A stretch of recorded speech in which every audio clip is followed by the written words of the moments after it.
Ya, langsung saja kepada Ustadz Mukhlis, kami persilakan waktu dan tempat kepada beliau. Bismillah, qabla wa ba'da, ujahizukum bi tahiyatina, tahiyatul Islam, tahiyatul mubarak. Assalamualaikum warahmatullahi wabarakatuh.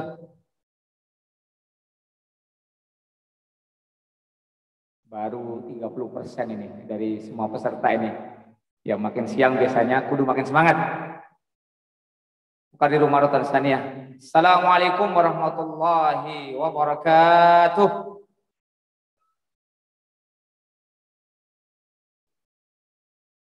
Innalhamdalillah nahmaduhu wa nasta'inuhu wa nastaghfiruhu wa nastahdih wa na'udzu bihi min shururi anfusina wa min sayyiati a'malina may yahdihillahu fala mudhillalah wa may yudhlil fala hadiyalah. Asyhadu an la ilaha illallah wa asyhadu anna Muhammadan abduhu wa rasuluh. Allahumma salli wa sallim wa barik ala sayyidina Muhammadin wa ala alihi wa ashabihi wa mawalah, amma ba'd. Qala Allah Ta'ala, bismillahirrahmanirrahim, wa man ahsanu qawlan mimman da'a ilallah wa amila salihah wa qala innani minal muslimin. Wa qala ya ayyuhalladzina amanu in tansurullaha yansurukum wa yutsabbit aqdamakum. Qala wal takum minkum ummatun yad'una ilal khair wa ya'muruna bil ma'ruf wa yanhauna 'anil munkar ila akhirih. Pertama dan utama, para asatiz, para ustadz Adi Akademi Dai Inspiratif yang insya Allah dimuliakan Allah, diberikan kesehatan, panjang umur, berkah, ya sudah keluarga insya Allah mudah-mudahan sakinah mawaddah warahmah, yang jomblo segera diberikan jodoh, dan kemudian yang mau nambah kira-kira siap, kita doakan ya dengan konsekuensi yang ada. Dan kepada segenap panitia, pengurus, Pordai dan Yayasan INCI, kita doakan mudah-mudahan istiqomah dan diberi kemudahan dan kesehatan Allah Subhanahu wa taala. Amin. Kemudian kedua kali sholawat beriring salam senantiasa kita limpah curahkan kepada junjungan kita Nabi besar Muhammad sallallahu alaihi wasallam. Mudah-mudahan dan insya Allah semua yang hadir dan keluarga kita kelak mendapatkan syafaat, mendapatkan pertolongan dari baginda Nabi besar Muhammad sallallahu alaihi wasallam. Amin. Teman-teman semua yang dirahmati Allah Subhanahu wa taala, tadi dibaca semua ternyata, Pak. Saya pikir cuma diminta buat data. Panjang kali dibaca. Ya. Al-Fakir di sini izin untuk menyampaikan, kita lebih banyak diskusi saja ya, atau sharing ya. Oleh karenanya, karena saya selaku dosen, Ustadz semua, paling tidak saya berikan beberapa hal tentang materi dulu. Sisanya nanti lebih banyak mungkin kita pertanyaan, kalau waktu mengizinkan dan diizinkan. Karena berbicara tentang judul saya ini bisa 3 SKS. Ya, urgensi manajemen dakwah. Ini luas, kali lebar, kali tinggi. Maka 2 hari saja untuk ini aja sebenarnya nggak cukup. Oleh karenanya, pada kesempatan kali ini izinkan Al-Fakir, saya biasa dipanggil di luar tuh ya Gus Arul atau Arul saja. Kebetulan tadi sudah disampaikan ya, saya YouTuber dan pecinta YouTube sekaligus konsultan YouTube. Makanya ada materi yang menarik, besok itu sesinya nggak salah ya, satu Rehan tentang urgensi dakwah digital. Oh sudah, nah itu keren tuh ya. Oleh karenanya teman-teman semua, ya pada kesempatan kali ini ya, saya akan mengulas beberapa hal pokok-pokok terkait urgensi mengenai manajemen dakwah. Tapi sebelumnya, ya saya punya clue dan yel-yel. Ini kelihatan pada ngantuk nih. Ya, kalau saya bilang 1 kali beri semangat, maka takbir Allahu Akbar. Ketika saya bilang 2 kali beri semangat, takbir 2 kali. Allahu Akbar, Allahu Akbar. Kalau saya bilang Adi, jaya. Saya bilang Adi, jaya, jaya, jaya. Allahu Akbar. Kalau saya bilang, ya, beri semangat, tepuk tangan, dan takbir 3 kali. Paham tuh? Iya, oke. Kita coba, kita cek dulu. Iya, cek sound dulu. Oke? 1 kali beri semangat. Allahu Akbar. Akbar. body language atau gerakan itu melihatkan atau membuktikan keikhlasan dan semangat kita. Allahu Akbar. Ini 20% ikhlasnya. Satu kali beri semangat. Allahu Akbar. Adi. Kali Jaya. Adi. Adi, Jaya. Adi. Jaya, Jaya. Beri semangat. Allahu Akbar, Allahu Akbar, Allahu Akbar. Tepuknya seirama dong. Beri semangat. Allahu Akbar. Baik, ya teman-teman yang dirahmati Allah Subhanahu wa taala. Mudah-mudahan lebih semangat ya, karena ini semakin pagi. Oleh karenanya kita hadirkan ya nuansa pagi di saat ini. Baik, teman-teman yang dirahmati Allah Subhanahu wa taala, kesempatan kali ini ya, sebelum kita beranjak ke beberapa hal, di sini saya mengutip beberapa ayat. Mengapa kita harus berdakwah dan menjadi dai? Ya, ini banyak sebenarnya alasan, banyak hal yang bisa dijawab mengenai mengapa kita harus berdakwah dan menjadi dai. Barangkali coba saya pengen tahu nih, yang paling ganteng nih Ustaz nih. Nah, coba alasan kira-kira mengapa harus menjadi dai atau kenapa kita kok harus berdakwah? Coba yang ganteng nih, Ustaz siapa ini? Ustaz Bejo ya? Ini nih Ustaz ya. Coba kira-kira apa? Singkat saja jawabnya mengikuti jejak Rasul dan Nabi. Mengikuti jejak Rasul dan Nabi. Hanya itu? Ya, antum tidak salah. Oleh karenanya, ya pada kesempatan kali ini saya mengambil beberapa ayat dan masih banyak yang lain. Oleh karenanya, mengapa kita harus berdakwah dan menjadi dai? Surat Fussilat 33 ini menjadi salah satu argumen. Kenapa kita disebut ahsanu qaulan mimman da'a? Kita menjadi sebaik-baik perkataan dan sebaik-baik ya perkataan ialah yang menyeru ahsanu qaulan mimman da'a ilallah. Itu yang pertama. Ya, ini saya mengambil dari beberapa referensi, nanti di akhir ada referensinya. Jadi karena saya dosen, tentunya ada rujukan yang jelas. Saya mengambil beberapa buku yang mungkin sudah dibagikan materinya, walaupun tidak semuanya, tapi itu mewakili. Jadi alasan mengapa kita harus berdakwah dan menjadi dai, karena tadi menjadi seorang dai itu ialah sebaik-baik perkataan. Yang kedua, ya, apa dan mengapa kita harus berdakwah? Yakni dikatakan intang surullah yang surukum wa yusabbit aqdamakum. Jadi yang kedua apa? Karena menjadi penolong agama Allah. Keren nggak Pak ini? Kita relawannya Allah. Relawannya Allah, bukan relawannya Basnasan. Relawannya Allah, bukan relawannya Fordai saja. Maka apa? Bangga dong menjadi dai dan menjadi ya pendakwah. Itu yang kedua. Ayatnya jelas dalam surat Muhammad, ya ayyuhalladzina amanu intang surullah yang surukum wa yusabbit aqdamakum. Kemudian yang ketiga, ya. Kenapa kita harus bangga menjadi dai dan mengapa kita harus berdakwah? Karena orang yang berdakwah itu pembawa berita gembira dan memberi peringatan. Keren ya, kita dapat amanah ini, membawa berita gembira dan memberi peringatan. Dalam surat Al-Fat ayat 8, inna arsalnaka syahidaw wa mubasyiraw wa nadhira. Itu yang ketiga. Kemudian selanjutnya diperkuat lagi, ya. Kenapa kok kita mau menjadi dai? Karena menjadi dai itu menjadi orang-orang yang beruntung. Ya. Ayatnya di antaranya wal takum minkum ummatu yad'una ilal khair wa ya'muruna bil ma'ruf wa yanhauna 'anil munkar wa ulaika humul muflihun. Jadi Allah ini yang nyebut. Kita disebut orang-orang beruntung yang mau berdakwah, yang mau menyeru kepada jalan dakwah atau jalan Allah Subhanahu wa taala. Kemudian selanjutnya ya tak kalah penting. Kenapa kita menjadi dai? Karena kuntum khaira ummatin ukhrijat linnas ila akhiri. Kita menjadi sebaik-baik umat karena menyeru kepada yang ma'ruf dan mencegah kepada yang munkar. Maka para ustadz sekalian, kita tentu bangga mendapatkan beberapa kehormatan yang Allah berikan dan Allah sematkan kepada dai, duat, termasuk insya Allah yang hadir di sini. Maka Jangan lagi enggan. Bahkan ya setiap kita ialah duat. Setiap kita adalah dai sebelum segala sesuatunya. Oleh karenanya apa?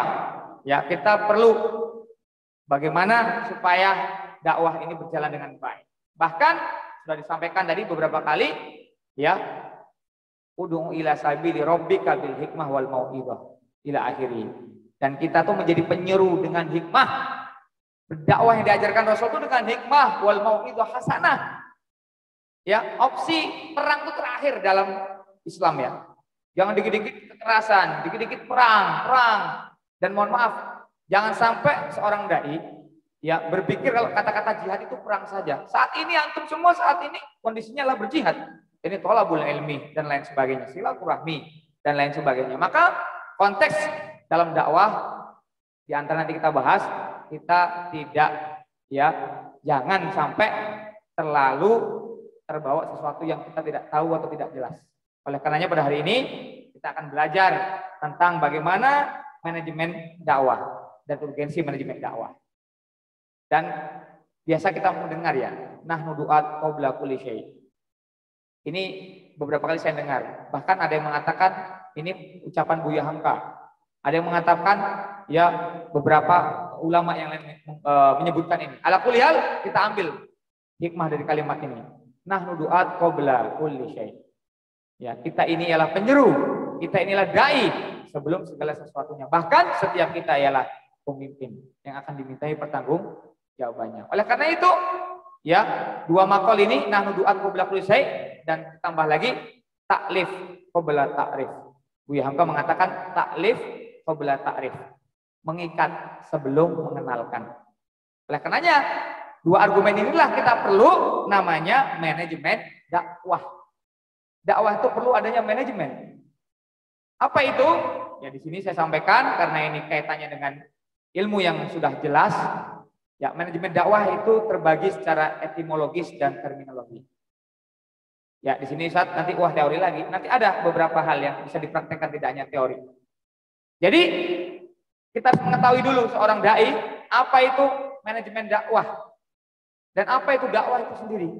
Walaupun banyak pengertian-pengertian yang kita ya tahu, tapi setidaknya ya hari ini kita ulang kembali secara singkat. Manajemen dakwah jika dilihat dari segi bahasa, ya itu terbagi jadi dua, manajemen dan dakwah. Kemudian pengertian manajemen secara etimologis ini juga banyak artinya.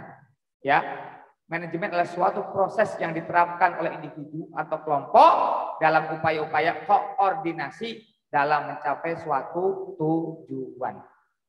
Ini diantaranya. Kalau di luar konteks ini atau jauh dari konteks ini maka bukan manajemen. Maka apa? Dalam sebuah manajemen adanya ya upaya koordinasi untuk mencapai tujuan atau mencapai visi dan misi dan lain sebagainya. Kemudian selanjutnya ya pengertian dakwah secara bahasa. Dakwah berasal dari bahasa Arab, tentunya semua sudah paham. Ya, yang banyak maknanya. Oleh karenanya bisa diartikan mengajak, menyeru, memanggil, seruan, permohonan, permintaan, ya dan lain sebagainya. Oleh karenanya definisi manajemen dan dakwah ya dapat disimpulkan yakni proses perencanaan tugas, pengelompokan, penghimpunan serta menempatkan tenaga-tenaga pelaksana dalam kelompok-kelompok tugas kemudian menggerakkan ke arah pencapaian tujuan dakwah. Nah, itu harus ini ya jelas ya. Kenapa? Segala sesuatu udah berbicara tentang manajemen, ya itu ialah sebuah yang tidak hanya merencanakan, tetapi berbicara juga mengelola, mengelompokkan dengan tujuan mencapai ya visi dan misi atau tujuan itu sendiri. Mobil khusus kalau berbicara dakwah tentunya tujuan dakwah. Kemudian selanjutnya ya manajemen dan dakwah secara istilah. Ini juga banyak pengertiannya. Azan mau berdiri dulu. Lanjut. Ini azannya fix dari HP atau masjid nih? Oke, kita sejenak ya, kita mendengarkan azan.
wa ba'du maqamam innaka la tuhibbu.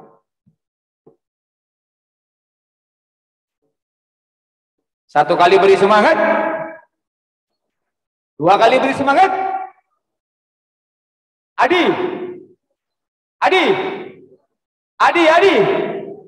Allahu Akbar. Baik, peserta online yang dirahmati Allah SWT masih mendengarkan ya barangkali ya. Kita jeda sejenak tadi karena berkumandang azan. Kita lanjutkan kembali. Salam hormat kepada semua peserta online yang mohon maaf belum bisa apa tadi dimanapun berada. Mudah-mudahan nantiasa bisa selesai mengikuti agenda 2 hari ini dan diberikan kesehatan oleh Allah SWT. Baik, Ustadz, semua yang dirahmati Allah SWT, ini semua pesertanya ikhwan saja. Khusus ikhwan, only ikhwan. Ya, insya Allah berikutnya ikhwan akhwat ya. Baik ya, Ustadz semua yang dirahmati Allah SWT, kita lanjut singkat saja ya, karena materi sudah dikasih. Semua ini adalah sifatnya kontekstual. Jadi saya cepatkan saja ya, terkait ya tentang manajemen dakwah sendiri. Ada beberapa poin saja nanti saya sampaikan. Kalau ini mungkin bisa dibahas ya atau dibaca. Semua sudah dapat belum nih Ustaz materinya? Sudah ya? Oke. Kemudian ini langsung ke sini. Jadi manajemen dakwah yang saya ambil di sini apa? Sebuah pengaturan dakwah secara sistematis dan koordinatif dalam kegiatan serta aktivitas dakwah yang dimulai dari sebelum pelaksanaan sampai akhir dari kegiatan serta evaluasi kegiatan-kegiatan dakwah. Jadi berbicara tentang manajer atau manajerial dakwah atau manajemen dakwah itu berbicaranya full qobla, ba'da dan evaluasi. Intinya itu. Kalau berbicara manajemen. Kenapa? Penting sekali. Bahkan tadi Pak Wali saya mendengarkan ya beberapa ungkapan walaupun masih banyak ya ikhtilaf atau perbedaan. Kebatilan ya yang terstruktur itu bisa mengalahkan hak yang tidak terstruktur. Oleh karenanya ini poin manajemen dakwah itu. Makanya kita perlu sebagaimana mengatur dakwah ini secara sistematis dan koordinatif dari seluruh kegiatan ya sebelum memulai, saat pelaksanaan dan setelah dan pengembangannya. Baik, selanjutnya hakikat ya dakwah. Dalam bukunya manajemen dakwah dikatakan apa sih? Jadi hakikat itu tidak dakwah itu tidak semua kaitannya dengan oral communication. Akan tetapi dakwah perlu dipahami sebagai sebuah sistem untuk merealisasikan ajaran Islam baik secara mikro maupun makro. Ya, apa itu secara mikro? Beliau mengatakan sistem yang saling terkait antara dai dan mad'u. Media, materi, metode dan evaluasi. Sedangkan secara makro merupakan subsistem dari sistem kehidupan masyarakat yang senantiasa hadir di tengah-tengah kita. Nah, ini beliau mengatakan. Oleh karenanya apa? Perlu berbicara tentang dakwah, perlu berbicara tentang manajemen dakwah. Karena apa? Kaitannya tadi, ya tidak hanya sistem, tetapi juga ada kaitannya antara dai dan mad'u. Bahkan medianya, metodenya, dan evaluasinya. Kemudian dikatakan lagi, ya kenapa pentingnya manajemen dakwah? Tadi ya disampaikan Ustaz kita ya bahwasanya kenapa kita berdakwah, di antaranya tadi sebagai ya penerus Rasul. Nah, sekarang kalau bagaimana atau kenapa manajemen dakwah itu penting dikatakan oleh Abdul Rabbani dalam bukunya Aktivis Harokah Dambaan Umat. Dakwah sebagai sebuah sistem untuk merealisasikan ajaran Islam, maka sejatinya dakwah perlu dikelola secara profesional atau dengan kata lain aktivitas dakwah perlu didesain, direncanakan dengan sangat matang, digerakkan dan dilakukan evaluasi untuk hasil yang maksimal. Oleh karena itu, kehadiran manajemen dakwah dalam pengembangan aktivitas dakwah menjadi sesuatu yang tidak bisa ditawar-tawar lagi. Maka kita penting, ya teman-teman semua terkait manajemen dakwah ini.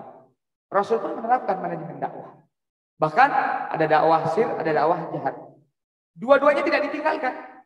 Ya, walaupun dakwah jahar sudah disebarluaskan, tetapi Rasul juga masih mengadakan dakwah sir dengan halaqah tertentu, dengan kelompok-kelompok tertentu untuk meneruskan estafet tongkat-tongkat dakwah.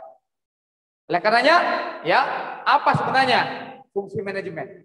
Menurut Fatih akan ada 6. Ini secara umum 6. Jadi nanti ya barangkali yang sudah pernah berkuliah atau mungkin sudah mendapatkan ilmu, saya mengingatkan. Setidaknya ada 6 ini kenapa adanya manajemen dakwah. Yang pertama, ya kita perlu planning. Dakwah itu perlu di-planning, direncanakan. Kedua, dakwah itu perlu di-organizing. Hari ini melalui Fordai dan Yayasan INCI ini kan salah satu mengorganisir. Ya, kita harus terorganisir. Karena benar yang dikatakan, ya ungkapan orang soleh lah saya katakan, bahwasanya tadi al-haqqu bila nizam yaglibul batil bila nizam. Itu terjadi saat ini, sangat terjadi. Apalagi mohon maaf, saya dari Sumatera yang notabene alhamdulillah sudah keliling Sabang sampai Merauke dan 19 negara dan beberapa kali pindah KTP. Saya 11 kali pindah KTP, Pak, karena tugas. Ya, karena kerja dan lain sebagainya. Merasakan, Pak, ketika ya sesuatu tidak terorganisir dengan baik, titik kelemahannya sangat amat banyak. Oleh karenanya, Pak, berbicara tentang organisir, berbicara juga tentang jamaah. Maka kita dituntut untuk berjamaah. Oleh karenanya, jangan terpisah-pisah. Sama halnya dengan ya lidi, Pak. Kalau satu tuh untuk nyapu halaman bisa nggak, Pak? Nggak bisa. Mukul cicak juga nggak mati, Pak. Paling ya kita cuma dikasih tai cicak ya. Tapi kalau banyak, ya jangankan ruangan ini, Pak. 1 hektar lapangan bisa dibersihkan dengan sapu lidi yang terikat. Sama halnya dalam dakwah perlu organizer ini apa? Di antaranya kita perlu berjamaah bersama-sama. Ketiga apa? Pentingnya manajemen dakwah, ya karena nanti di situ ada pelaksanaan. Setelah diorganisir, setelah di planning, ada actionnya. Apa action daripada lembaga-lembaga dakwah atau organisasi dakwah? Termasuk hari ini Fordai bagian daripada actuating atau action dalam penerapannya. Keempat, setelah kita melakukan aktivitas dakwah, jangan lengah, perlu pengawasan, controlling. Ini banyak yang tidak dilakukan sehingga apa? Keluar dari koridor. Ya, makanya penting dalam dakwah ini perlu namanya berguru. Perlu namanya berguru. Bahkan Imam Syafi'i mengatakan lantana lul ilma. Di antaranya apa? Wasuhbatul ustaz. Penting, Pak. Di atas langit ada langit, saya mengatakan. Maka sampai hari ini pun ya kita tidak harus bosan dan tidak boleh berhenti berguru dan menuntut ilmu. Kenapa? Untuk controlling, Pak. Untuk controlling dan pengawasan. Sebatas mana kita dan sudah sejauh mana kita. Kemudian setelah itu perlu adanya evaluasi. Ya, penilaian dan evaluasi. Jadi tidak putus setelah kita rencana, diorganisir, dilaksanakan selesai. No. Ya, kita adakan pengawasan, kemudian kita adakan penilaian. Baru setelah itu semua perlu adakan pengembangan. Oh, ini bisa dikembangkan. Oh, ini bisa ditingkatkan. Oh, ini bisa di-upgrade. Maka intinya ini, fungsi manajemen ini, 6 hal ini tidak boleh terlepas dari organisasi dakwah atau manajemen dakwah. Keterangannya banyak, nggak usah saya baca, Pak. Ya. Kemudian, ya aspek-aspek dalam kegiatan manajemen dakwah nih, Pak. Ini Prof. Didin, Hafidudin, ya dalam bukunya Dakwah Islam dan Peran dan Pesan Moral. Ada 4 aspek yang perlu kita perhatikan. Pertama, aspek perencanaan. Kemudian aspek perorganisasian, aspek gerakan dakwah, dan aspek pengendalian dan evaluasi dakwah. Mirip, tapi ada beberapa perbedaan. Oleh karenanya apa? Ya, dikatakan Rasulullah bersabda, jika Anda ingin mengerjakan suatu pekerjaan, maka pikirkanlah akibatnya. Jika pekerjaan itu baik, ambillah. Dan jika pekerjaan itu buruk, maka tinggalkanlah. Hadis riwayat Ibnu ya Al-Mubarak. Kenapa? Ya, kita perlu merencanakan, Pak. Kalau beliau menguraikan, ada 5 poin. Bagaimana perencanaan dalam dakwah, Pak? Hendaknya seperti apa? Yang pertama, meyakini bahwa apa yang akan dilakukan adalah baik dan landasannya Al-Quran dan hadis. Prof. Didin Hafidudin mengatakan ini yang pertama. Maka apa? Landasan kita tidak keluar dari Al-Quran dan hadis. Kedua, pastikan bahwa aktivitas dakwah yang akan dilaksanakan memiliki manfaat yang baik atau memiliki kemaslahatan bagi umat. Kalau tidak, Pak, sudah berhenti, ganti yang lain, metode yang lain, cara yang lain. Ketiga, untuk merencanakan aktivitas dakwah, dai harus memiliki ilmu pengetahuan yang memadai sehingga dapat melaksanakan dakwahnya sesuai dengan kompetensi ilmunya. Ini kiat, Pak, ya. Ini sebenarnya jatuh kalau berbicara perencanaan juga berbicara kriteria juga berbicara kiat kita untuk organisasi atau manajemen dakwah itu ini penting. Keempat, dipikirkan dan dianalisis proses dakwah serta kelanjutannya dari aktivitas dakwah yang akan dilaksanakan. Yang sudah berjalan dilihat, perlu dikembangkan tidak, atau perlu diganti dengan program yang lain atau kegiatan yang lain. Karena dakwah tidak bisa berhenti begitu saja. Banyak cara yang bisa kita lakukan untuk berdakwah dan menggait para dai.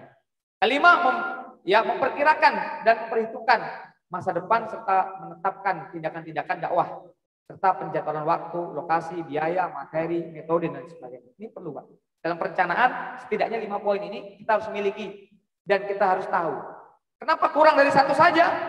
Maka tadi ya tidak bisa lengkap, maka aspek-aspek manajemen tadi juga mempengaruhi daripada evaluasi, pengawasannya dan pengembangannya. Nah, selanjutnya ya aspek pengorganisasian dakwah. Ya, beliau mengatakan pengorganisasian merupakan proses penyusunan struktur organisasi yang sesuai dengan tujuan organisasi, sumber daya yang dimilikinya. Pengorganisasian itu ya bisa berjalan dengan baik. Maka penting ya dalam sebuah lembaga dakwah adanya struktur atau pengorganisasian.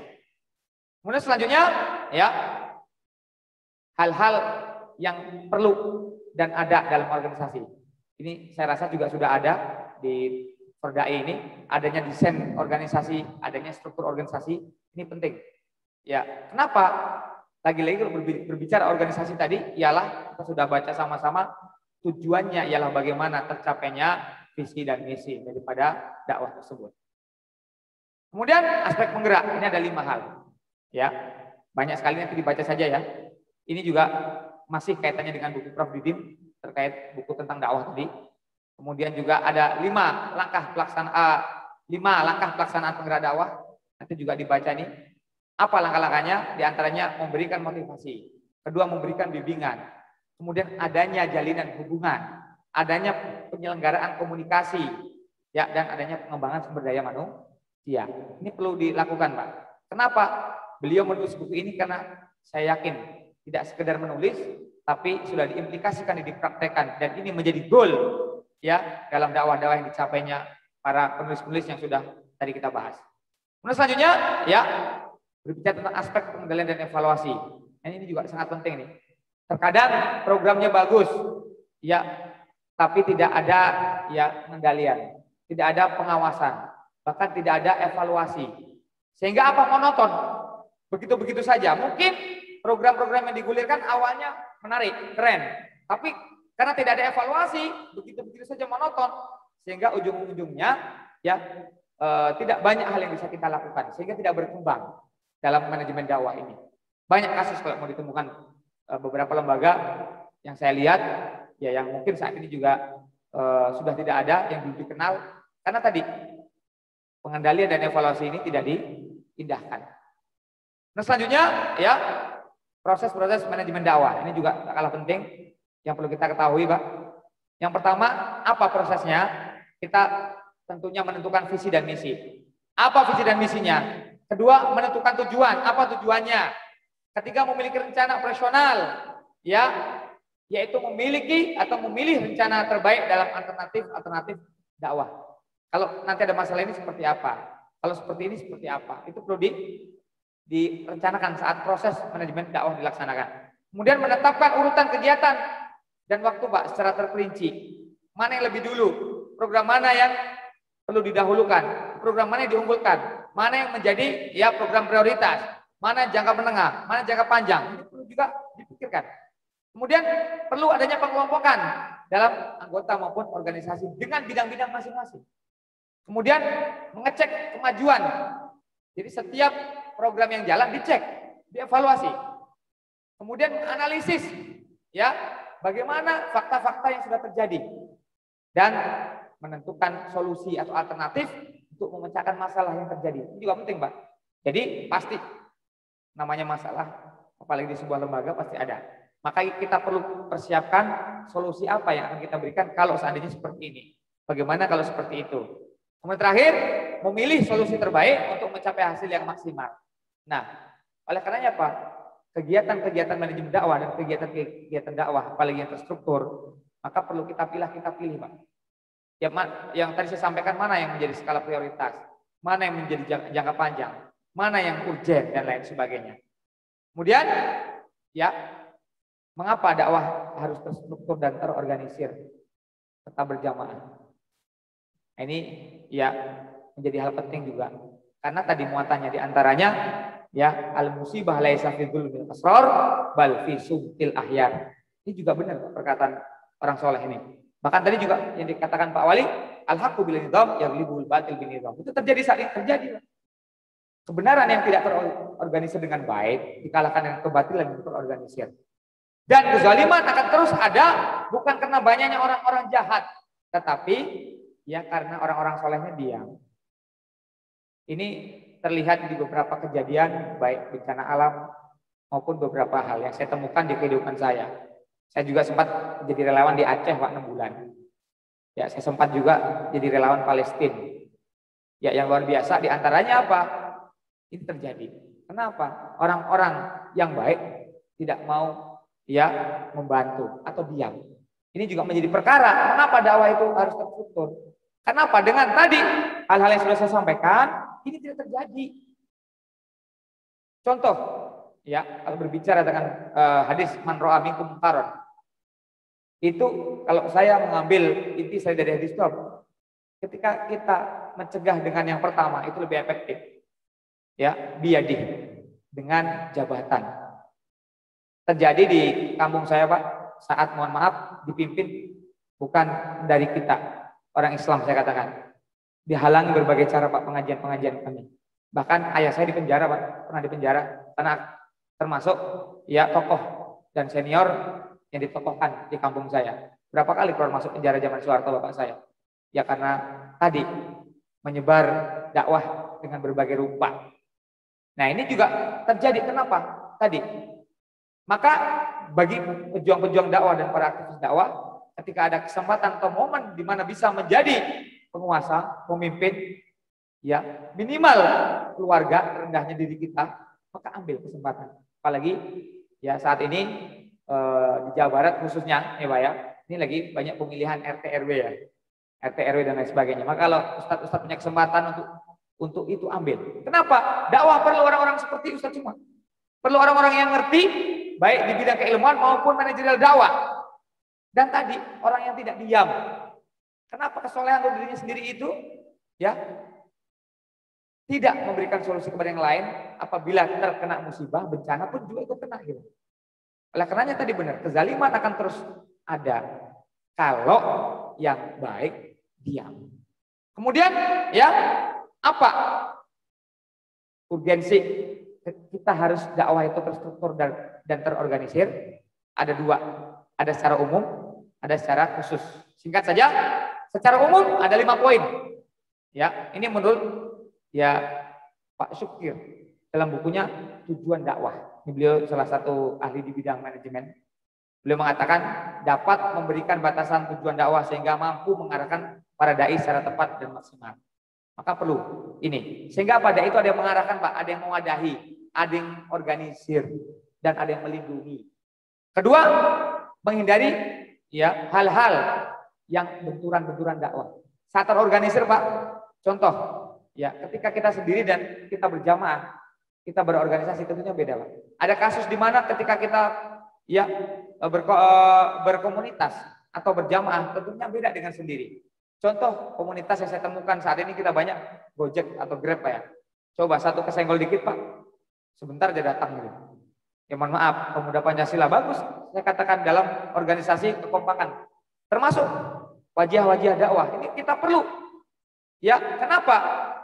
Terstruktur dan terorganisir tadi. Ketika ada benturan-benturan, ada yang melindungi. Ketiga, dapat melakukan prediksi dan antisipasi mengenai berbagai problem. Ya, dan persiapan problem dakwah yang berikutnya. Saat kita bersama-sama, Pak, mikirnya nggak sendiri. Ya. Sehingga apa? Hal-hal yang mungkin di luar kemampuan kita dengan berjamaah, kita bisa memberikan sumbangsi pikiran maupun saran. Keempat, dapat melakukan pengorganisasian dan penghematan waktu serta ya pengelolaan secara profesional. Dengan adanya terlibat organisasi dakwah, manajemen dakwah, ini memudahkan mencapai tujuan, Pak. Kelima, dapat melakukan pengawasan program dakwah yang efektif. Kalau sudah berbicara organisasi, ada struktur, ada lembaga yang menaungi, sehingga bergeraknya kita berdakwah lebih mudah. Kemudian secara khusus, nah ini, apa yang perlu kita ketahui, karena secara dakwah terorganisir itu mengajak umat manusia yang sudah memeluk Islam untuk selalu meningkatkan keimanan dan ketakwaan kepada Allah. Ini ranah yang pertama yang perlu kita ingat. Kedua, membina mental agama, yakni agama Islam bagi kaum yang masih mualaf. Ketiga, mengajak umat manusia yang belum beriman agar beriman kepada Allah, alias memeluk Islam. Keempat, ya mendidik dan mengajar anak-anak agar tidak menyimpang dari fitrahnya. Ini diantaranya Pak, penting. Kemudian selanjutnya hal-hal yang lain nanti dibaca sendiri. Closing statement yang dapat saya berikan ya Pak, buat semuanya. Nanti kita kalau ada diskusi, kita diskusi. Keren itu bisa dakwah. Bisa dakwah itu keren. Karena dakwah itu membina, bukan menghina. Membidik, bukan mendelik. Mengobati, bukan melukai. Mengukuhkan, bukan meruntuhkan. Menguatkan, bukan melemahkan. Mengajak, bukan mengejek. Menyejukkan, bukan memojokkan. Mengajar, bukan menghajar. Menasehati, Pak, bukan mencaci maki. Argumentatif, bukan provokatif. Bergerak cepat, sibuk berdebat. Ya, kita bergerak cepat, bukan sibuk berdebat. Realistis, bukan fantastis. Adu konsep di dunia nyata, Pak, bukan adu mulut dan olah kata. Mencerdaskan, bukan mencemarkan. Ya, menawarkan solusi, bukan mengumbar janji. Berlomba dalam kebaikan, bukan berlomba saling menjatuhkan. Menghadapi masyarakat, bukan membelakangi masyarakat. Ya, memperbaharui masyarakat, Pak, bukan membuat masyarakat baru. Mengatasi keadaan, bukan meratapi kenyataan. Pandai memikat, bukan mahir mengumpat. Menebar kebaikan, bukan mengorek kesalahan. Menutup aib dan memperbaikinya, bukan mengumpat aib dan menyebarkannya. Menghargai perbedaan, bukan monopoli kebenaran. Apresiasi terhadap langkah positif, bukan mencari-cari motif. Berletih-letih menanggung problematika umat, bukan meletihkan umat. Menyatukan kekuatan, Pak, atau Ustadz semua, bukan memecah belah barisan. Kompak dalam perbedaan, bukan ribut atas nama persatuan. Menghadapi musuh, bukan mencari musuh. Mencari teman, bukan memusuhi teman. Melawan kesesatan, bukan berbicara menyesatkan. Asik dengan kebersamaan, bukan bangga dengan kesendirian. Kita mengatakan aku cinta kamu, bukan aku benci kamu. Dan dakwah itu kita mengatakan mari bersama kita, bukan kamu harus ikut kami. Kamu adalah umat yang terbaik yang dilahirkan untuk manusia. Menyuruh kepada yang ma'ruf dan mencegah dari yang munkar dan beriman kepada Allah. Oleh karenanya ini closing statement ini mudah-mudahan bisa kita amalkan, mudah-mudahan bisa kita terapkan dan kita bisa menjadi dai yang rahmatan lil alamin. Dan kita bisa menjadi pelopor-pelopor dai. Dan tentunya dengan wawasan manajemen singkat ini, teman-teman menambah wawasan dan sekaligus mempertajam wawasan kita. Hadanallahu yakum ajma'in, wallahu muwaffiq ila aqwamit thoriq. Assalamualaikum warahmatullahi wabarakatuh. Waalaikumsalam warahmatullahi wabarakatuh. Terima kasih kepada Ustaz Mukhlis yang sudah menyampaikan materinya. Karena waktu terbatas, saya buka dua penanya, satu yang online dan satu yang offline. Kita beri kesempatan untuk yang online dulu ya saja. Yang online ada yang mau bertanya? Assalamualaikum.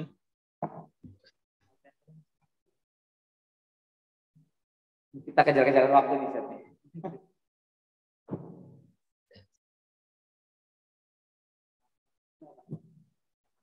Yang online silakan, barangkali ada pertanyaan. Ada tuh Pak Ispri mungkin. Halo. Ya, kepada Assalamualaikum. Supri. Priyanto. Ya, dipersilakan untuk yang online.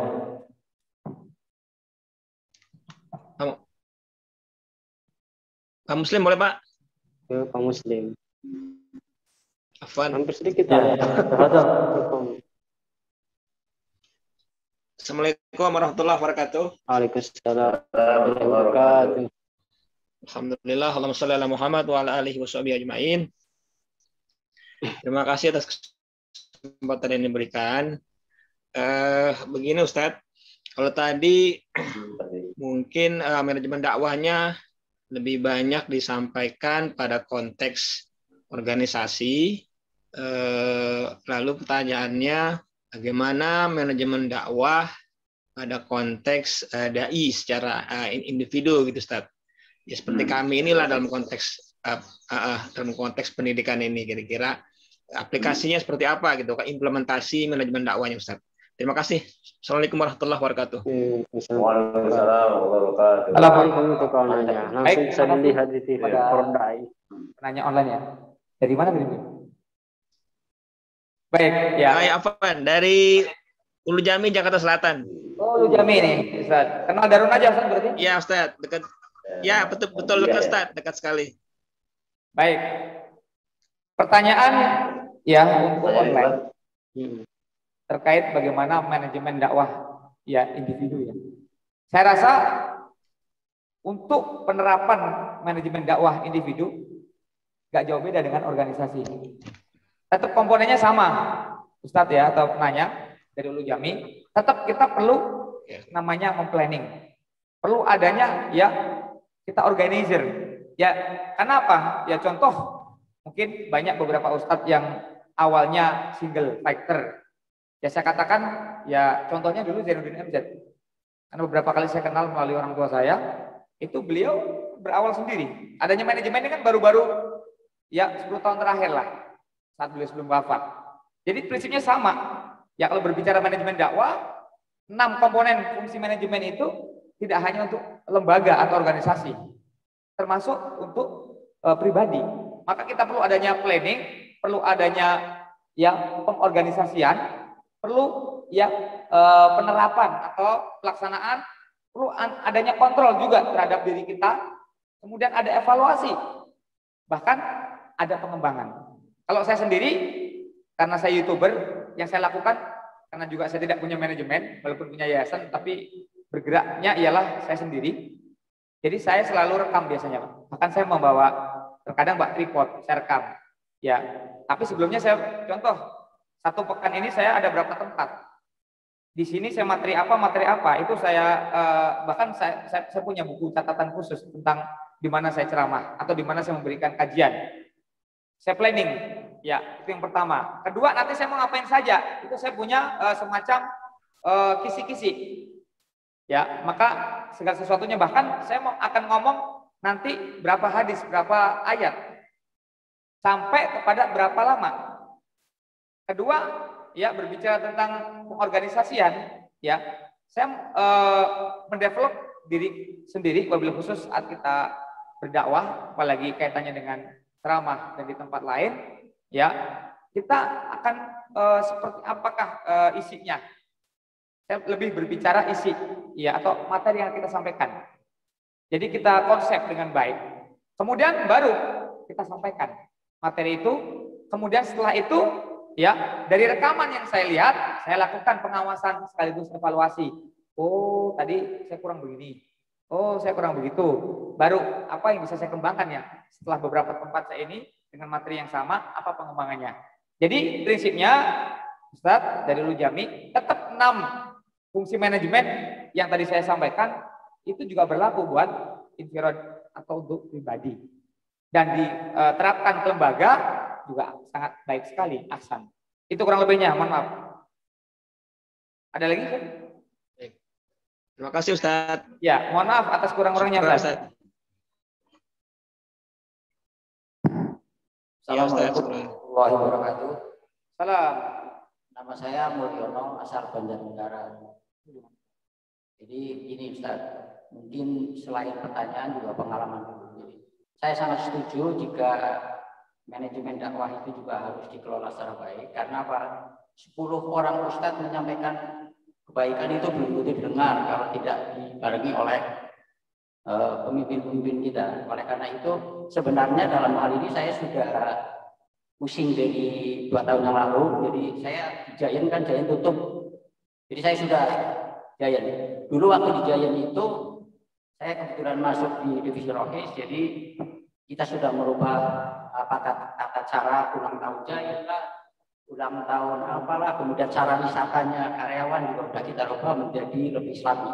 Nah, tapi masalahnya sekarang ketika kita turun ke kampung, ke rumah, ke kampung kita sendiri, bagaimana saya harus masuk? Sementara setiap ada acara-acara kan saya tidak ada di situ. Jangankan untuk tingkat kelurahan, ada musyawarah desa, musdus, musdes, kita nggak akan masuk karena yang diundang kan paling bisa itu di tingkat RT. Sekarang pun di tingkat RT, ketika ada musyawarah-musyawarah yang kayak macam ulang tahun Republik Indonesia, itu kan selalu ada yang namanya panggung bira, lomba-lomba. Itu kan sangat tidak Islami, misalnya lomba mecahin balon yang joget-joget. Nah, itu kan tidak Islami.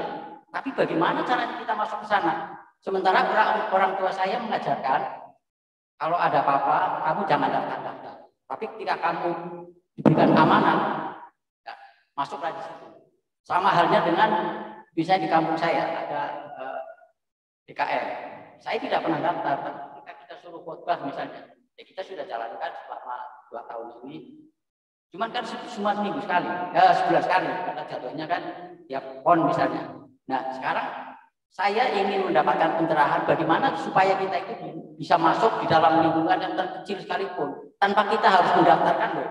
Saya ini bisa ini enggak. Maksudnya saya termasuk orang yang ingin mewakafkan hidup saya terakhir itu untuk kampung saya sendiri. Bagaimana saya bisa masuk dan ketika orang mau melakukan aktivitas yang Islami lah. Ya saya ambil contoh tadi kalau yang materi yang pertama itu di Cilacap. Saya juga di Cilacap itu tahu. Ketika ada yang namanya sedekah laut, untuk tingkat RT mungkin karena saya di warga, ketika diundang sama Pak RT, kita kasih masukan, janganlah suka ngundang-undang artis itu, artis itu, kita nggak ada pengajian. Itu kan cara dakwah kita yang secara kecil bisa masuk. Tapi untuk sekarang ini saya agak, ya bukan pesimis, tapi memang perlu semacam motivasi dan pencerahan agar kita bisa masuk minimal di tingkat RT, kelurahan, syukur-syukur di tingkat yang lebih tinggi, agar dakwah kita bisa masuk. Karena saya bukan seorang pimpinan, bukan RT bukan RW, tapi saya termasuk orang yang ingin masuk.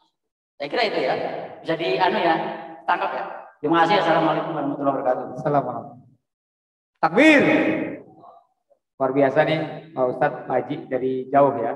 Mudah-mudahan kita doakan sehat, panjang umur, barokah dan spirit luar biasa motivasinya.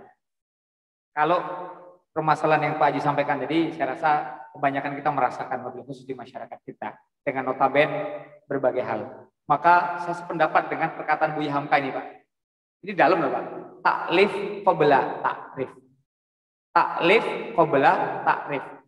Mengikat sebelum mengenalkan. Mengikat sebelum mengajak.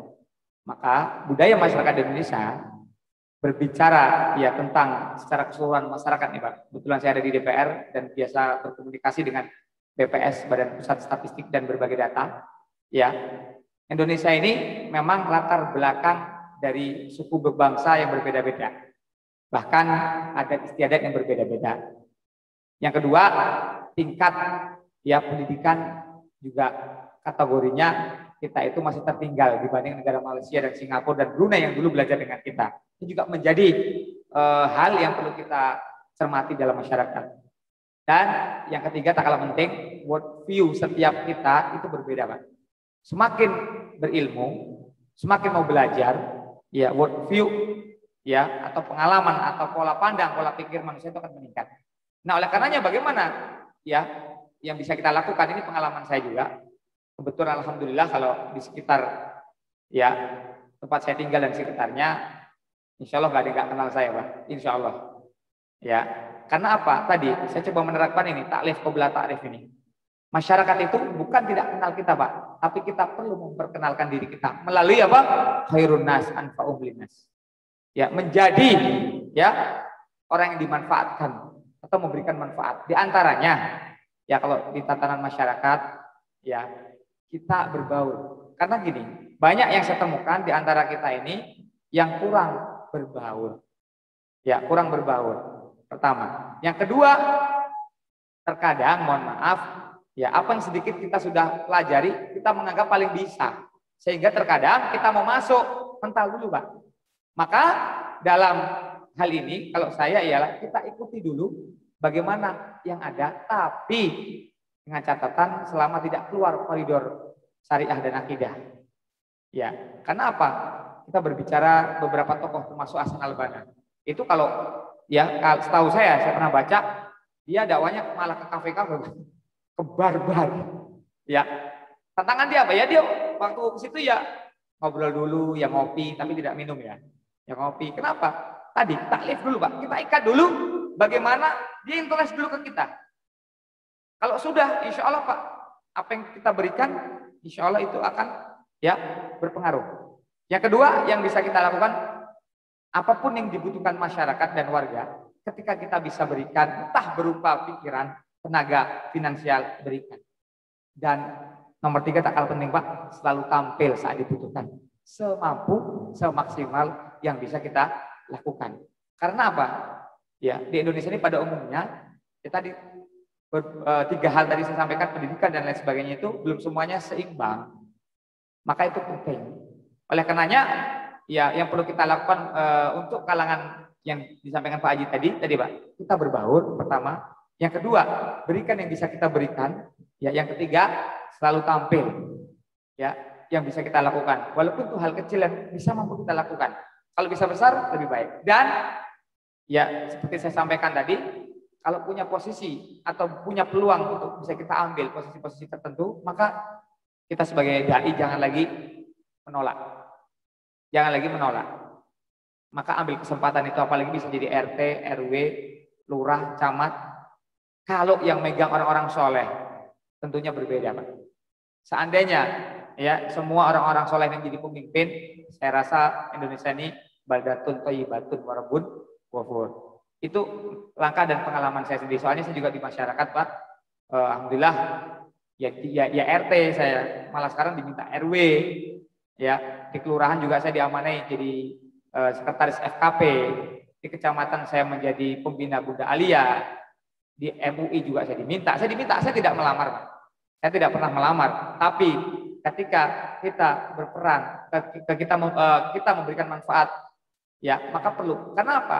Kita perlu terkadang memperkenalkan diri kita, baik melalui cara-cara tertentu dengan ya yang bisa kita lakukan. Karena bisa jadi ya masyarakat itu belum tahu kemampuan dan siapa kita. Tapi dengan coba kita berinteraksi, taklif qabla taklif tadi, itu insya Allah mengikat. Itu kurang lebih Pak Haji dari saya. Dan masih banyak retorikal dari beberapa hal kalau mau kita bedah buku dari beberapa manajemen dakwah. Demikian. Adalah jazakallah khair. Mudah-mudahan terjawab ya pertanyaan Pak Mulyono dari Banjarnegara dan juga tadi online. Dan untuk selanjutnya sebelum ditutup kita bisa foto dulu Ustaz. Ada sedikit kenang-kenangan dari tim Hodai buat Ustaz. Demikian Ustazah semua peserta online maupun offline. Mohon maaf atas segala kekurangannya sekali lagi. Mudah-mudahan ya para peserta bisa mengikuti sampai akhir ya. Karena masih banyak sesi-sesi menarik saya lihat terkait beberapa tema-tema dakwah, termasuk tadi beberapa pertanyaan yang belum terjawab. Besok insya Allah akan mendapatkan materi itu. Salam salim buat keluarga, salam hormat, tetap semangat. Mudah-mudahan sehat selalu. Demikian kurang lebihnya. Wallahu muwaffiq ila aqwamit thoriq. Assalamualaikum warahmatullahi taala wabarakatuh.